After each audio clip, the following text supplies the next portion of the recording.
Apa pertanyaannya media? Itu udah pelanggarannya dibongkar, kapan dibongkar? Langkah selanjutnya dari 13 yang melanggar itu. Terus yang belum masuk 13 kapan juga akan diberikan SP? Ya. Jadi prinsipnya seluruh kegiatan yang ada di wilayah LP2B dan LSD ya kita sudah sepakati bersama tadi harus disterilkan dari ada kegiatan bangunan. Sebagai langkah awal kami sekarang ini adalah penutupan dulu sementara karena SP sudah disampaikan kepada pejabat Kabupaten Tabanan ya Pak Sekda dan pejabat lainnya itu tanggal 1 baru diberikan SP ketiga. Setelah tanggal 1 7 hari baru ada kegiatan. Kalau udah ada SP itu artinya pembongkaran ya.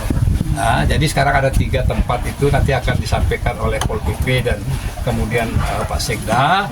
Ya, kemudian kami juga mohon perhatian di luaran daripada kawasan ini juga ada bangunan di luar sana itu yang kita lihat ada juga melanggar LP2B dan LSD. Sekarang kita lakukan kegiatan untuk melakukan penutupan sementara. Dan juga ada Dumas ya, ada kegiatan di tempat suci ya, tempat suci itu orang melukat. Ada Dumas kepada kami di Soka, wilayah Soka itu ya, ada kegiatan itu milik daripada Subah atau Desa Adat. Tapi sekarang difungsikan untuk kepentingan pribadi. Oleh karena itu nanti kita akan panggil ya pada waktu giat ke depan RDP kita ada panggil pengelolanya itu supaya adil diberikan kepada siapa yang punya hak. Ya itu tambahan saja satu. Sekarang terkait wilayah titik mana yang dilakukan penutupan sementara dan kemudian pembongkaran akan disampaikan oleh penegak perda dan perkada yaitu Pol PP Provinsi Bali dan Pol PP Kabupaten Tabanan. Silakan dulu Pak bisa kasih keterangan kepada media. Izin. Jadi apa yang sudah disampaikan tadi terdata 13 sementara Pak ya, yang terdata yang sudah disampaikan sudah peringatan 123 oleh Kabupaten Tabanan. Tentu kami akan melaksanakan tindak lanjut ya.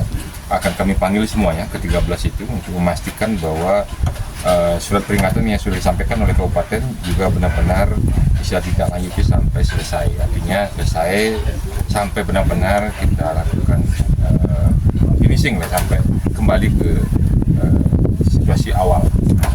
Itu yang menjadi kesepakatan Pak Pansus. Nanti hal lain terkait dengan Humas itu akan kita lanjut. Itu kami juga berharap dari teman-teman Kabupaten juga membantu kami. Dan hari ini ya pada kesempatan yang baik ini juga kami akan melakukan penutupan berupa polis lain nanti pada beberapa. Pak, pembersihannya itu artinya secara mandiri atau dari Satpol PP sendiri Pak, dari pemerintah Pak? Tentu harapannya pembersihannya oleh Kabupaten karena kan ini kan warisan budaya, warisan dunia dari 1000 hektar kalau tidak salah di Jatiluhur 2 hektar itu kan akan didata kembali.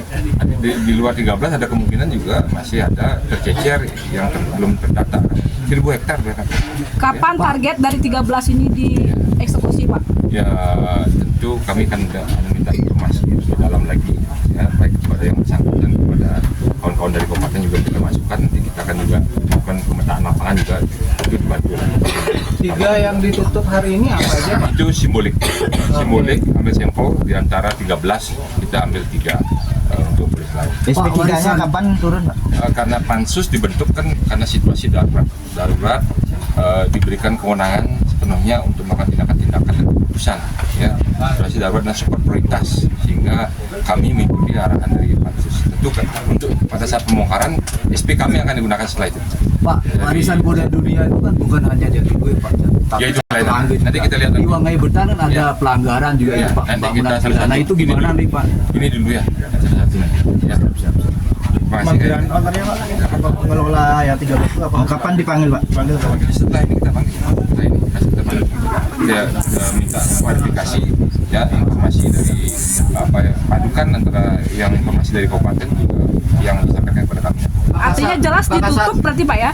13 ini ditutup. Makassar, ending dari penutupan ini pembongkaran kah atau apa? Sesuai dengan apa yang disampaikan Pak Menteri kemarin kepada Pak Gubernur begitu. Berarti fungsinya dikembalikan. Jadi sawah berarti ya? Ya, karena memang kenapa tidak berizin? Tidak bisa tidak ada izinnya karena memang ini kawasan yang dilarang ada bangunan sebenarnya. Bagaimana bisa dapat berizin? LP2B dan Terima kasih. Kami bersinergi tetap dengan OPD terkait Pak karena beberapa yang dibangun di sini tidak hanya melanggar di tata ruang, tapi ada kegiatan pertanian yang disampaikan tadi. Dan kami merupakan bagian juga dengan tim untuk menentukan ke-13 kemarin. Terus yang kedua, kami juga perlu sampaikan bahwa di tahun 2023-2024 kita on track lah. Di 2023 juga kita sempat memberikan sejenis suatu OP dan beliau sudah membongkar sendiri. Mudah-mudahan nanti ke depannya yang 13 ini kita bisa menyelesaikan seperti itu. Nah tentunya yang lain seperti disampaikan tadi, kami akan melakukan pemantauan melalui deteksi dini kami, melalui buru sapa kami, dan tentunya kita koordinasi kepada OPD terkait karena pengampu perda OPD terkait, tapi kami akan membackup dan terkait. Tentunya secara teknis juga kita akan melibatkan teman-teman kami OPD terkait yang sebagai pengampu perda. Pak, apakah bangunan ini juga dibongkar Pak? Dulu kan sawah ini Pak. Tapi yang bangun BBS Pak. Nanti ini Bangunan ini Pak. Kalau ini kan Ini BBS yang bangun Pak, dulu sawah Pak. Sempat ditentang sama masyarakat juga Pak. Ini tergantung kepentingannya. Kalau kepentingan umum itu ditoleransi Pak. Ini kan tidak bangunan fisik dalam arti yang perlu PPG. Ini kan untuk kepentingan kita bersama menikmati alam. Ini kan kayu semua. Ya saya kira itu bagus. Kok demo?